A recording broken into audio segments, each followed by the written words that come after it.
Now, the next set of slides I want to talk about are these here.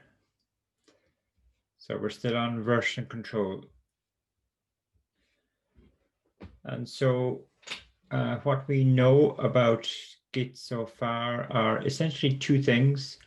We know how to use Git primarily as a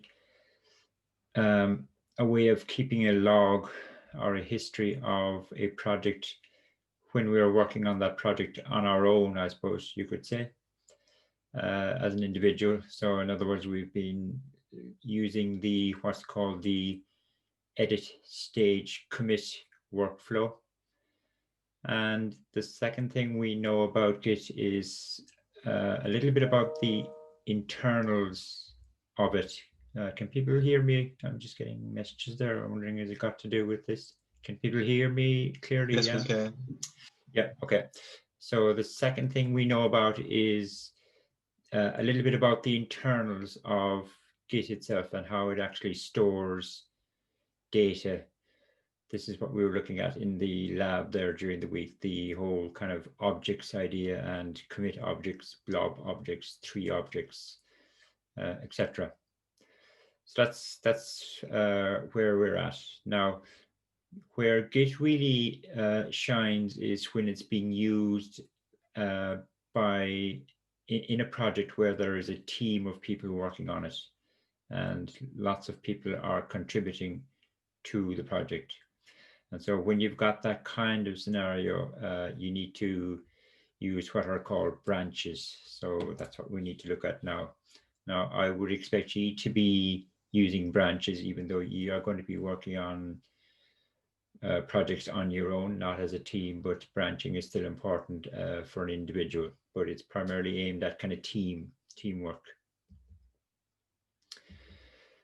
So first of all, what is a branch? A branch is where you have a kind of a divergence away from whatever the main line of development is, and where we often refer to the main line of development or the main line of evolution, I suppose, really, of a project as being the master branch or the master line. So any of the repositories that we have been working on up to now, when we've been doing commits, we would say that we have been committing to the master branch. That's there by default. Now, when you start introducing branches, though, what you should be doing as a developer is doing all your development work on an alternative branch. And then if you want to bring that alternative work back into the main line of development, then we say you would merge that branch into the master. So when should we do branching? When should we use branches? And essentially it's all the time, no matter what type of development you're doing, whether you're fixing a bug, doing some refactoring of existing code, developing a new feature, or you're just exploring some aspect, then all of those kind of activities should be done on a branch that's an alternative to the master, not on the master branch, on what we often refer to as just development branches. And now from here on in, really, we should be following this branch edit merge workflow. Up to now, we have been doing the edit stage commit workflow. And in the lab accompanying this set of slides, you will be following this branch edit merge. I've kind of tried to artificially create a situation where we should use this kind of workflow. Again, in the context of the product catalog project, that little mini project. Now, to relate this back to this whole area of objects and blob objects and tree objects, etc., etc. So we know this already now from the diagram that a Git repository is a whole series of commits. So my commits are my green boxes there. and each commit is linked to what we refer to as a snapshot of your project code base at the time you carried out the commit. So in my kind of pink boxes, this now is really kind of representing a network of tree and blob objects. And we have a sense of that from the labs during the week. And each commit, so this would have been the first commit, each subsequent commit has a reference to its predecessor. Now, we have been developing on the master branch, so each of these commits were made on the master branch. Now, what is a branch then kind of physically? Well, physically, a branch is simply a text file, and the content of that text file is going to be the SHA-1 hash of the last commit that you made to that branch. So it's a simple text file. It's buried inside in the Git repository. I'll show you where in a minute. And it just contains one line, and that line just contains a 40-character hexadecimal value, and that value is corresponds to the last commit that you've done on that particular branch.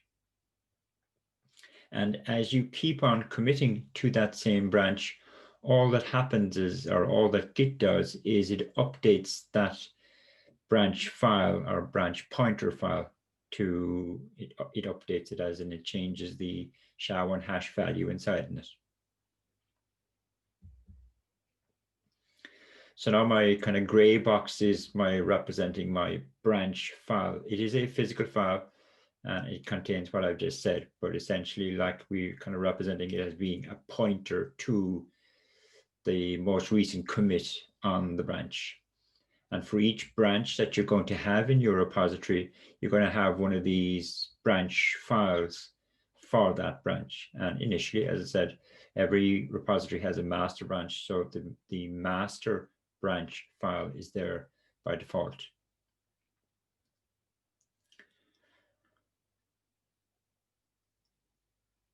Okay, so in the text, I'm just saying that initially, every time you commit, then it's the master branch file that will be updated unless you change to a different branch, which you would have to create first. And then when you start committing, Git will be changing the branch file that you're currently working on, and it would leave the master branch alone, the master branch file alone.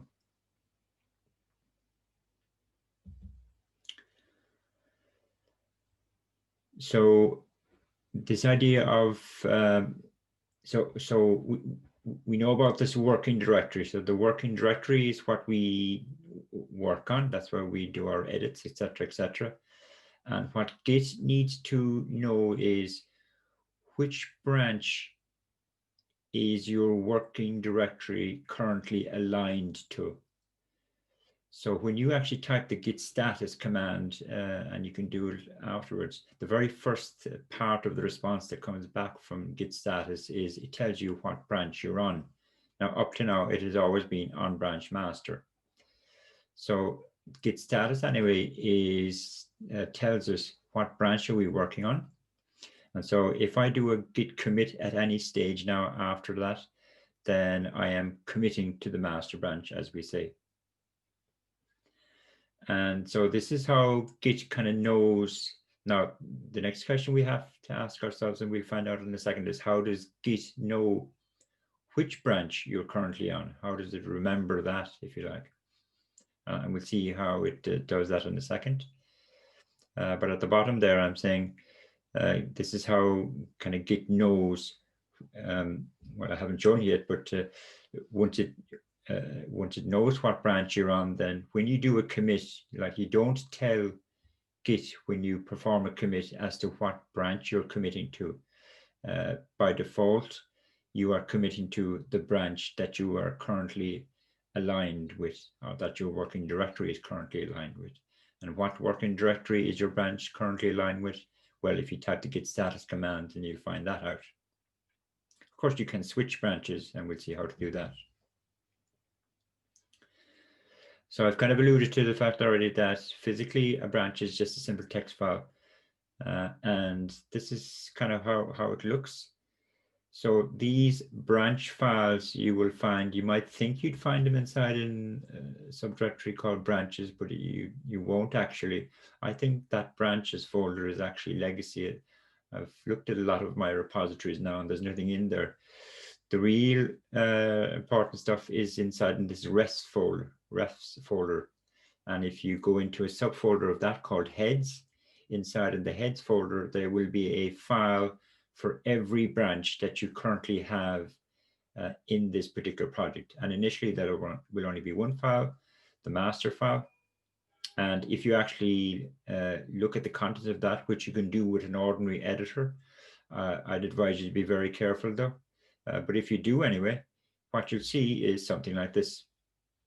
Okay, and so that obviously is a hash of the most recent commit that you did on the master branch. So that's physically how things are handled internally. Our branches are handled internally or recorded internally by Git. So here's the kind of path name of where the various branch files are.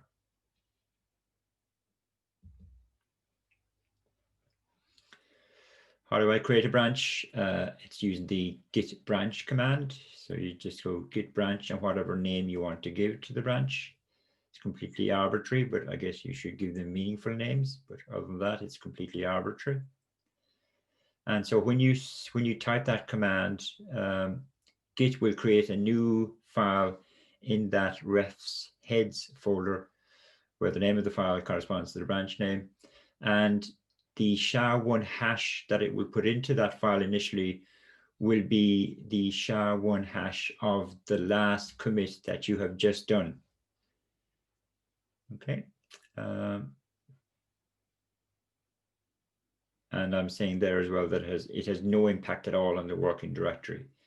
So if we assume that I'm currently on the master branch, when I create a new branch as I've done there, I'm still on the master branch. Okay, it has created a new branch file for me and it's pointing at the same commit as the master branch, but my working directory is still aligned with the master branch. So if I do another commit now, then it's the master branch file that is going to be updated. The experiment one won't be. So visually, we could imagine it like this. So I've got two branch files now pointing at the same commit at this stage. So here's a kind of a scenario that you can play with yourself. So I've typed git status there. It's telling me I'm on the master branch.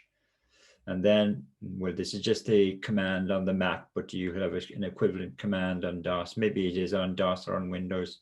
This is a command just to display the contents of the file, of a file. And I'm asking it to display the contents of this file.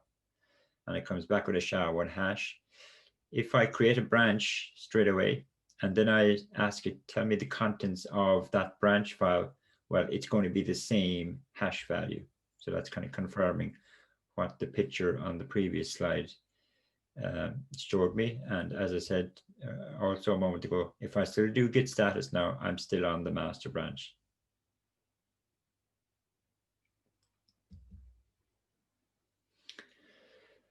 Now, as well as these branch files, there's also a special file called the head pointer file. And the head pointer file, it will be referring to the branch file that is currently aligned with your working directory. So it's this head file. That's what Git uses to record or to remember which branch is your working directory currently aligned with. And so every time you change to a different branch, Git will update this special head pointer file.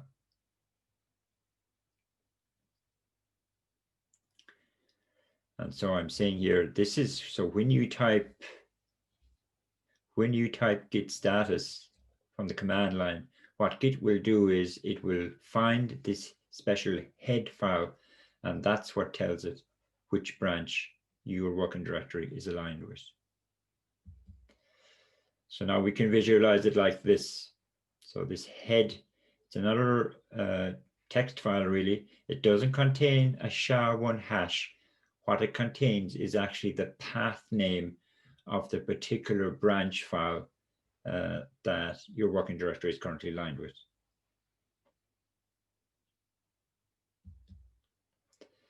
So here again is our kind of our scenario. I type git status, tells me I'm on master branch. Then I do a cat of this head file, and we'll see in a second that it's actually a file that's in the base folder of your repository. But when I cat it, it actually gives what it contains, as I said, is the path name of one of your branch files.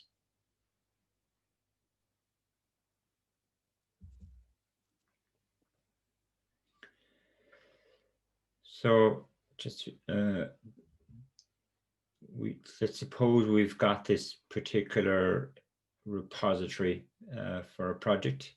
So the way you kind of interpret this, and I'm using this kind of representation now in the lab as well, actually. So it looks like I've done 3 commits. That's what I mean by this. I've carried out 3 commits. And the master is pointing at this commit, and head is pointing at master. So master is, or my working directory is aligned with the master branch.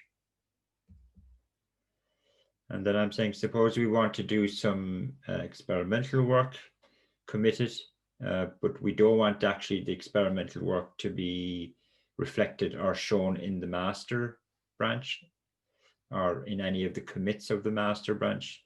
So how do we do this? Well, let's create another branch to do it.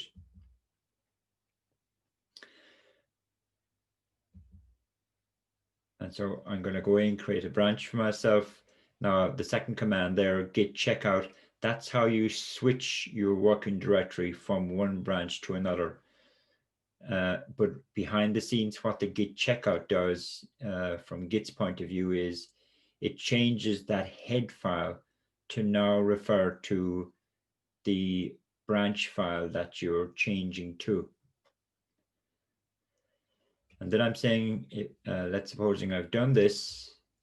So my working directory is now aligned with this branch. I make some changes and I commit them. Now I can visualize my repository is looking like this. So you can see at the bottom there, head is pointing at the experiment branch file, and that is pointing at the commit that I've just done. The master branch file is still pointing at the earlier commit. And that's a typical, and that's a very normal kind of situation.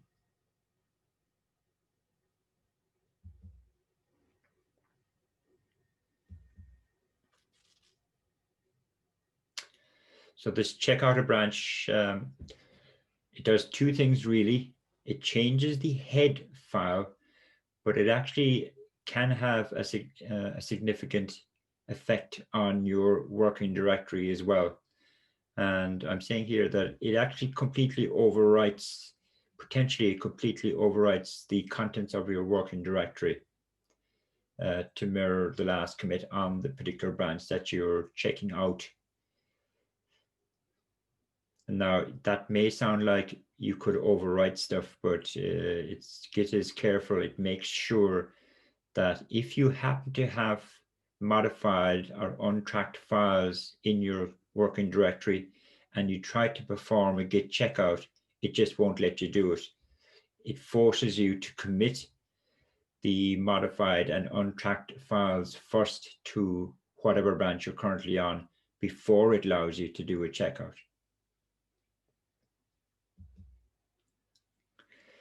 Sometimes what you want to do is you want to create a new branch and switch over to that branch as one all at once. So there's a special -B option with the git checkout, which does that. So that's effectively doing 2 things. It's creating the branch and it's switching the working directory to be aligned with that branch. Of course, if you've just created it, then that there isn't really any danger of this kind of overwriting of the working directory. Where this becomes an issue is if you're working on a branch, you commit to that branch, then you switch over to another another branch that you may have been working on earlier. When you switch over to that other branch, whatever snapshot was made at the time you committed to that other branch, that snapshot now is brought into your working directory. So there could be a significant number of file changes happening in your working directory as a result of switching back to that other branch. But you haven't lost anything because you would have just committed before you tried to switch over to the other branch. So you won't have lost anything.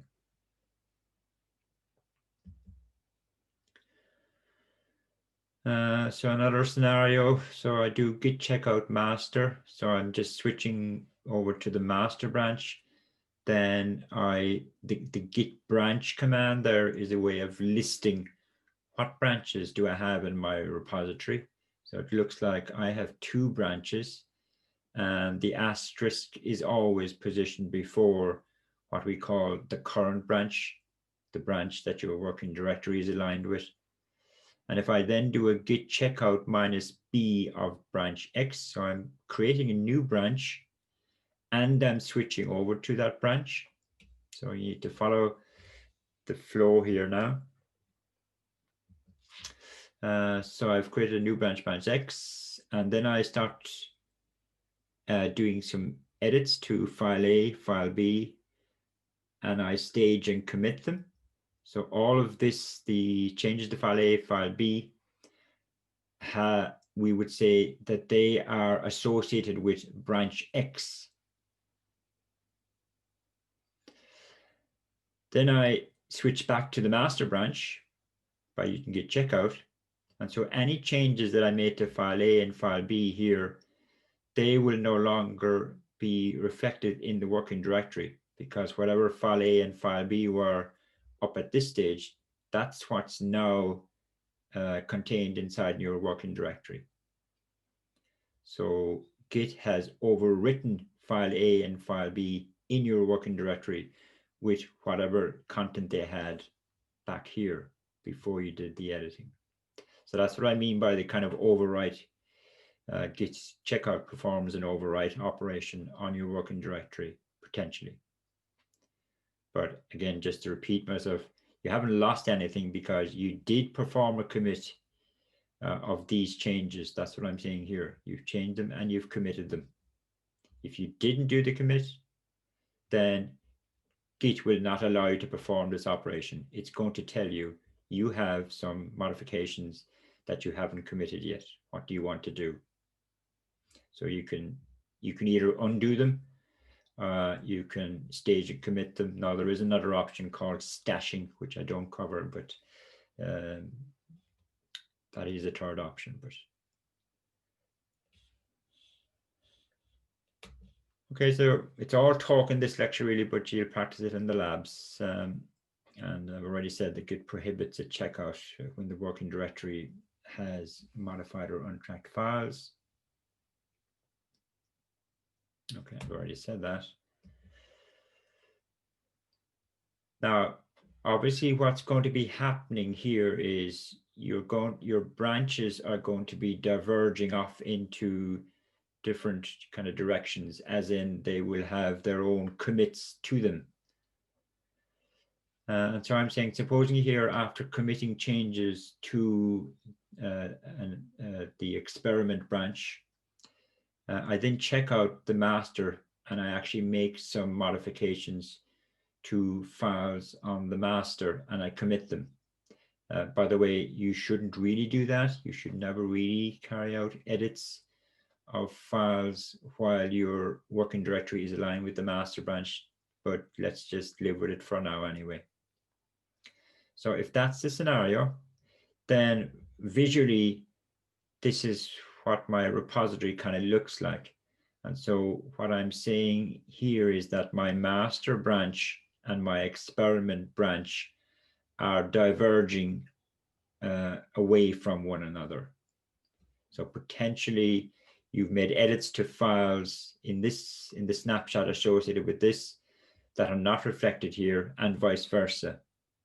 And you may have added new files to when you made this commit, and those files actually don't appear in the snapshot associated with this commit. So either way, they are diverging. And again, that's a common case.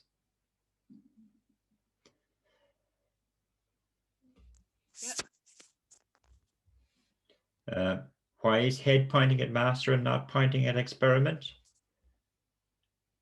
Well, because I said here, after committing changes to experiment branch, we then checked out the master. So when I did the checkout of the master, head switched to point to here and away from here. Master, let's assume master was here, okay? Master was pointing at here. I did some, I switched over to the experiment branch. I did some work on the experiment branch and committed it. Master is still back here. I then switched back to the master. So head would have been pointing at master, which would have been pointing at this. I then made some edits and committed them, which resulted in this commit. Master moved on to point to this commit, and head is still pointing at master. Right. Now, perhaps at some stage, though, I want to merge C4 and C5.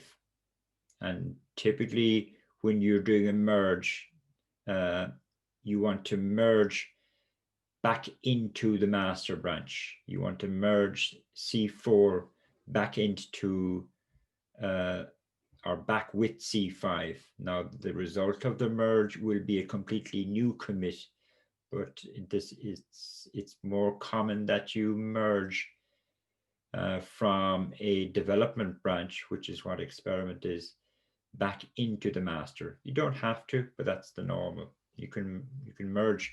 Like I could have another branch. I could have another branch that branches off from experiment. So there's no problem with that. And then maybe what I would want to do is merge that other branch back into the experiment branch. So you can be as elaborate as you want in terms of creating branches off branches off branches, but obviously things get a little bit out of hand if you overdo it. So you need to manage it.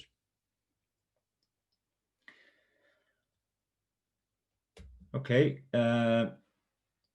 So there's this notion of merging branches. So I'm going to explain merging branches by just following, let's say, a particular scenario. So typically the work carried out on a branch is either discarded or merged into the master, excuse me. So here's the beginning of my scenario. So I have this, let's say it's a web application, it's deployed onto some cloud service. And I've had a number of upgrades or releases to it. And at some stage, a customer comes along and they recommend a new feature for my web application, and we think it's a good idea. So we're going to start developing it. And we know by now that the development work, we shouldn't do it on the master. We should do it on a development branch, which I've called feature X. So I do my development. It looks like I've made 2 commits of that feature so far. And yeah, we are assuming that the master branch, the last commit on the master branch will reflect the version of our web application that is deployed to the cloud and that our customers are using. And that's a fairly standard kind of situation. Then suddenly another user or customer reports an actual bug to us, which we need to fix as soon as possible. So bug needs to be fixed. What should we do? Create another branch off of the master. And the bug that would have been reported is related to the most recent deployment of the web application, which we know is going to be the C3 commit because of what I said in the previous slide. So anyway, we create a branch and we give it an appropriate name, which I've just called bug Y, which is probably not appropriate. And I do some bug fixing on that branch, and I commit and do my testing, etc., etc. And obviously the bug fix, we want to merge that back into the master as soon as possible. Okay, so the bug fix work is completed and we want to merge it back into the master. And so when you're doing a merge, there are kind of two steps. You first of all reset your working directory to the branch that you're merging into, which is going to be master in my case. So by reset, I mean you do a git checkout of the branch that you're merging into, and then you use the git merge command to indicate what branch do you want to merge into the current branch, i.e. the master branch. So the git merge is the command to perform the merge for you. Now, if you think about it, if I just go back to the previous slide, so I'm merging essentially the C5, all the changes that I made in the C5 commit. I want to merge that into the master branch. But seeing as C5 is just a natural continuation from C3, and even if I had a number of commits here, they'd all be directly downstream of C3. Then really merging this branch with this branch, it's as simple as moving the master branch pointer onto the last commit of the bug branch. It's what we often refer to as a fast forward. Okay, but that only works because the branch that you're merging, that you want to merge into the master, is just directly downstream of the master itself. So that's called a fast forward. This is how you do it, but it's actually Git that realizes that it's what I'm calling a fast forward merge. So this is going to be the status of my repository now.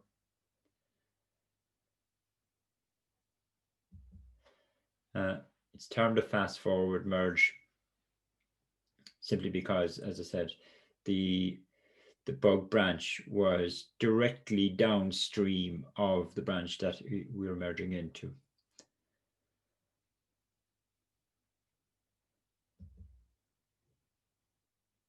Now, if you want to, you can sort of delete the bug branch at this stage, but deleting the bug branch is nothing other than just getting rid of the actual branch file itself. The command is what I'm showing you there, git branch -d, the branch name. But all that actually happens behind the scenes is it just deletes that bug branch text file. It's probably, people don't do that often though. It's probably a good idea to leave all your branches there, so it's a proper history, if you like, of the project evolution.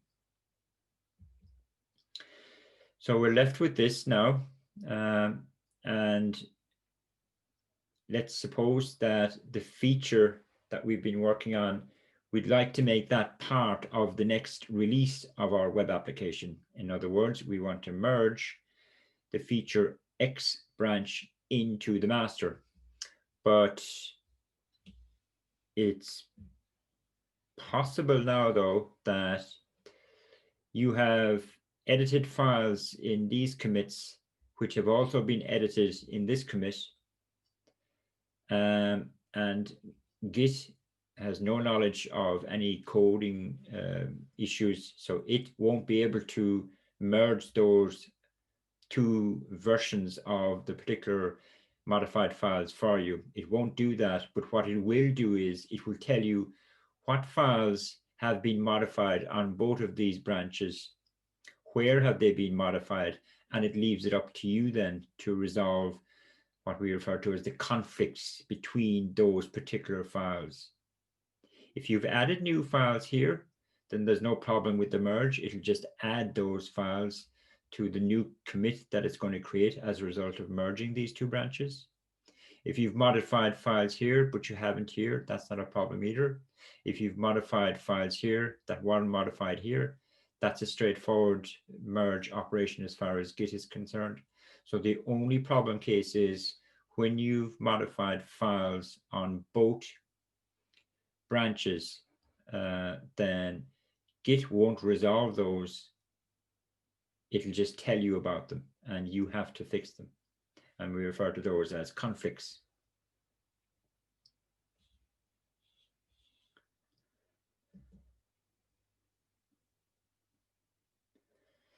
Really kind of what it does is if it wants to merge these two branches, it kind of goes, it finds the common ancestor between them. It works its way back the commit history. And so it works out, okay, this is the common ancestor. And it kind of steps forward then one by one. It takes this commit first and tries to merge it with this. And then it takes this commit and tries to merge it. So that's how it does it kind of behind the scenes. But all you see is the end result of its attempt at merging the two of them.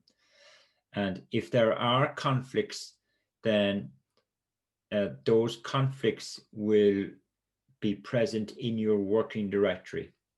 It won't complete the merge operation. In the fast forward case, it did complete it, but it won't in this case if there are conflicts.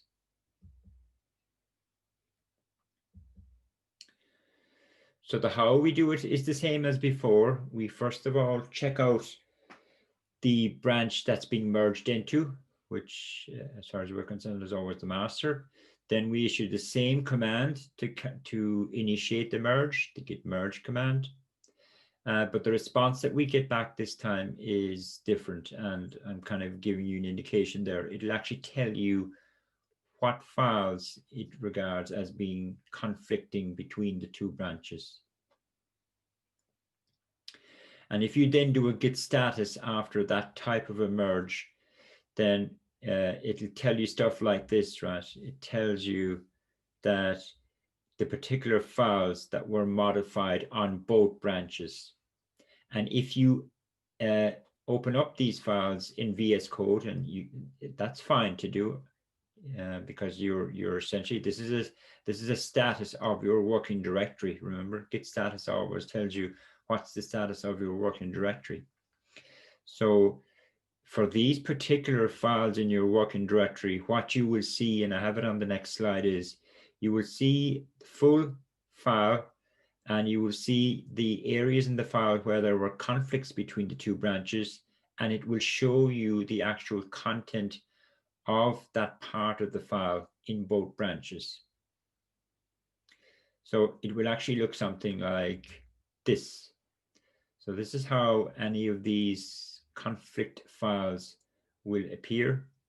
And so you get these special markers, and it depends, there may be only one point of conflict or there may be many of them. And so you just go searching for these kind of indicators. And so it's telling you, well, this is what appears in the master branch, but this is what is present in the branch that you're merging into the master. And you then have to just resolve the conflict between them. Now, as I said, branching is really, really useful when you've got a team of people working on a project. So typically, maybe the branch, the feature X branch might have been developed by one person, whereas the current content of the master branch might have been developed by somebody else. So those people have to get together and try and work out how should we resolve this conflict. And what's the step then after that? So you essentially find all of the files that have conflicts in them. You resolve them by communicating with the various people that can help to resolve the conflicts. You then just go in and edit those files because they are in your working directory. You remove the conflict markers. You leave the code in the conflict area in the state that you want it to be. In other words, after you've sorted out what the proper solution to the conflict is. You run your tests, of course, etc., all of that. Make sure it's clean. Then you perform a stage, in other words, a git add -a and a commit in the normal way, because you are just working on your working directory at this stage. And so after resolving all of the conflicts, you then do your staging and your committing.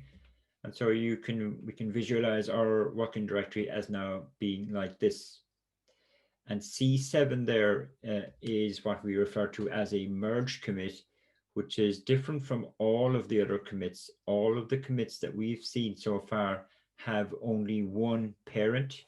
So by parent, I mean like C3's parent or predecessor or parent or ancestor is C2, C2's ancestor is C1, C4's ancestor is C3, etc. C7 though has two ancestors, and that when you look at the commit object associated with C7, you'll see that it has two parents, I think is the term it actually uses, whereas all of the other commits have one parent. So that's merging and resolving conflicts in merges.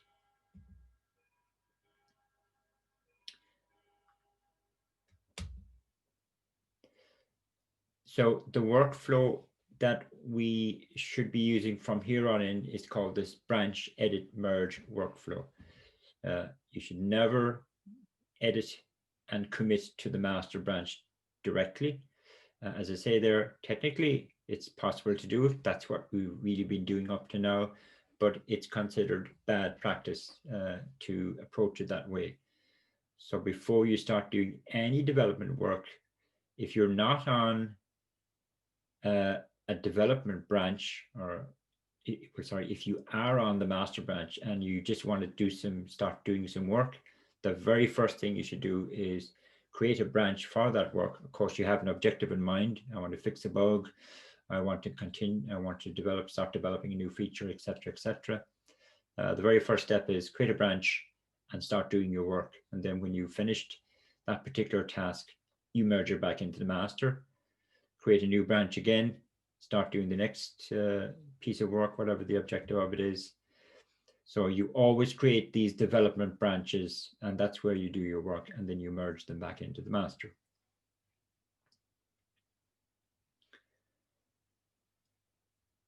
So I've already kind of mentioned that. Now, when you're working on one of these development branches and you're committing, sometimes, well, sorry, the first thing I'm saying here is that the messages associated with the commits on the master branch should be a clear history of the project's evolution.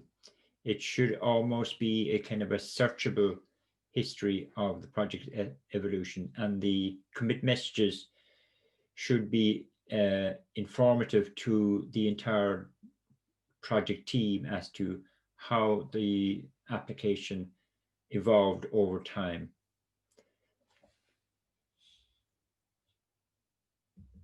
And so, in reality, this is what happens quite a lot, right? You've created a branch to, let's say in this case, develop a feature, and you're committing to it.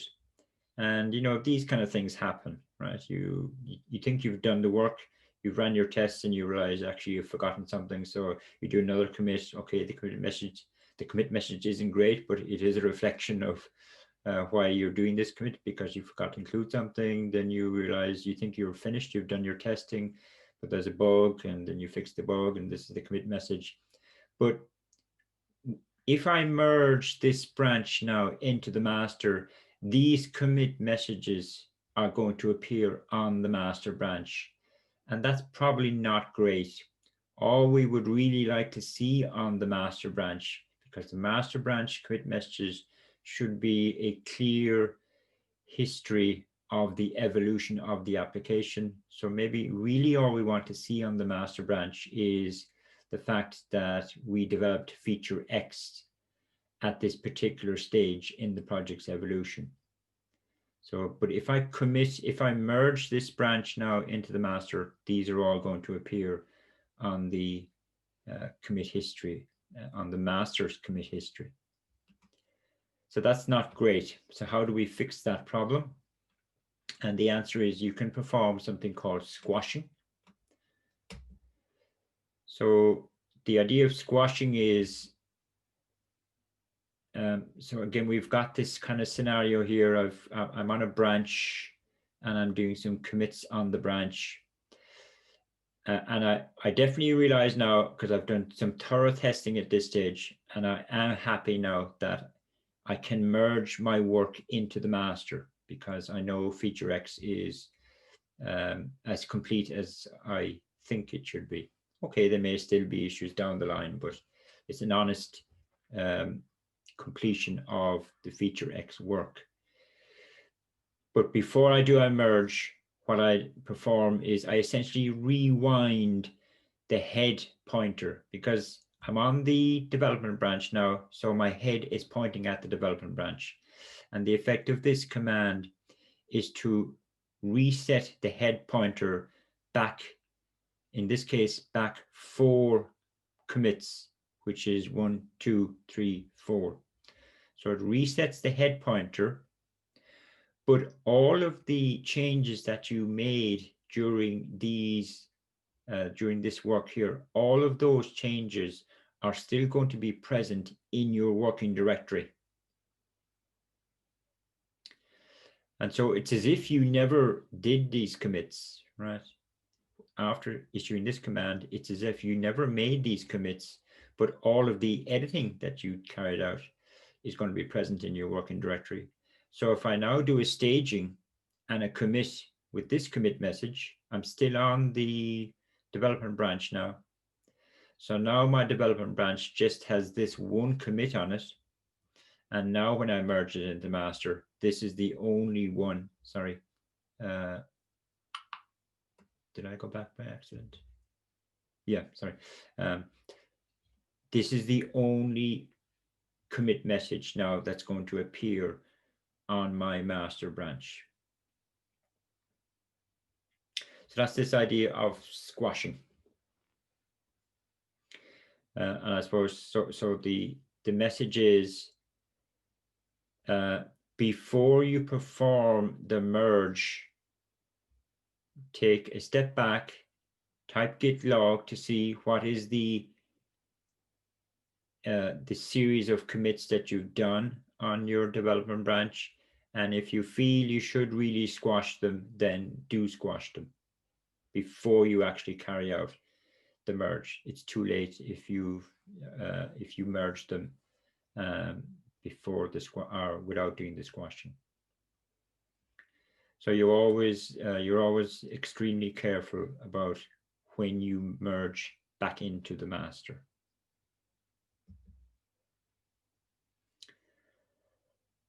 Just some other odds and ends. The only time you can actually modify or undo a commit message is you can overwrite the commit message of the most recent commit. You can amend it, all right. I'm not sure if it's a good idea for me to tell you this, but you can actually perform a commit without including any message. That's probably okay. You might do that when you're working on the development branch. And then you would do a squashing of all of those empty commits into one sensible one. But it's part that is the command anyway, the silent commit command.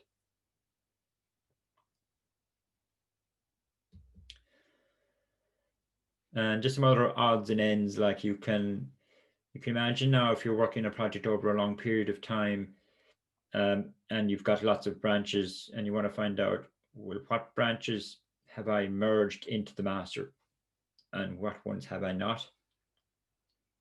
And so I'm giving you some of the commands on this slide here, which you can read through yourselves. Now, I haven't shown any of the VS Code side of things, but VS Code. I think in the lab associated with this, I get you to install an additional plugin for VS Code called Lens. Now, I don't get into showing you what Lens can do for you, but it seems really powerful. You can do an awful lot of stuff, and it really allows you to interrogate your repository. And it's probably something that would be worthwhile from your own point of view, learning a little bit about the Lens plugin, but only for your own sake, really, to become a more kind of sophisticated user of Git in the context of VS Code. I think that's all I want to cover, actually. So I've gone through it fairly quickly. I think it's fairly straightforward, but really, you should be, having completed the associated lab, you should be fairly comfortable Git user at this stage. That's kind of the plan anyway. And it is important, I don't know whether people have done it or not now, but it is kind of important that you